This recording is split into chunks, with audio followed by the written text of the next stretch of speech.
উপস্থিতি, আমরা সবাই জানি যে মুন্সিগঞ্জ পৌরসভা একটি সেবামূলক প্রতিষ্ঠান।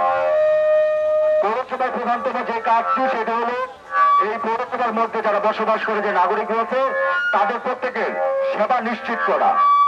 সেই সেবার ক্ষেত্রে আমরা যদি আমাদের সেই সেবার মাননীয় না দেখি তাহলে আমরা কিভাবে এই কর বৃদ্ধিকে মেনে নিতে পারি? এবং এই কর বৃদ্ধির যে সিদ্ধান্ত, সেই সিদ্ধান্ত নেওয়ার ক্ষেত্রে স্বচ্ছতা অবলম্বন করা হয়নি। আমাদের স্বচ্ছতা নিয়ে প্রশ্ন হয়েছে।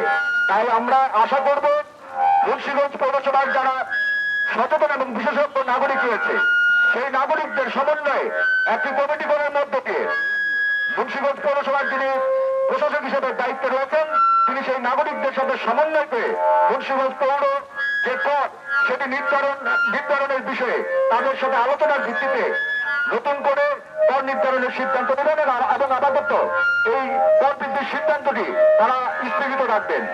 সেই সাথে আরেকটি বিষয়, আমাদের যে করগুলো আমরা দিয়ে থাকি সেগুলো সাধারণত আমাদের বজ্র, ড্রেনেজ ব্যবস্থা, নিষ্কাশন এবং রাস্তাঘাট মেরামত, স্ট্রিট লাইট, সেই সাথে আমাদের যে নাগরিক সনদ বা সার্টিফিকেট গুলো আমরা গ্রহণ করে এই নানাবিধ সেবামূলক কাজগুলো পৌরসভা দিয়ে থাকে। আপনারা খেয়াল করে দেখবেন মুন্সিগঞ্জ সুপার মার্কেট থেকে লঞ্চঘাট পর্যন্ত একটি স্ট্রিট লাইটে কোনো লাইট জ্বলে না। আপনি যে বদ্ধ ব্যবস্থা নিষ্কাশনের কথা আমরা বলছি, আমরা সেখানে যে কর দিচ্ছি সেই বদ্ধ নিষ্কাশনের বিষয়টি কিন্তু আপনি দেখবেন ড্রেনেজ ব্যবস্থা বন্ধ হয়ে যাওয়ার কারণে একটু বৃষ্টি হলে দেখবেন রাস্তাঘাট চলাচলের অযোগ্য হয়ে ওঠে।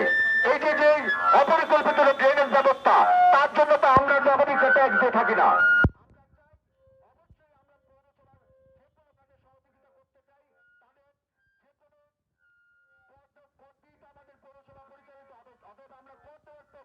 কিন্তু সেই কর দেওয়ার বিষয়টি যাতে উপযুক্তভাবে যথাযথভাবে নাগরিকদের সেবায় কাজে লাগে সেই স্বচ্ছতা নিশ্চিত করাটিও অত্যন্ত জরুরি একটি বিষয়।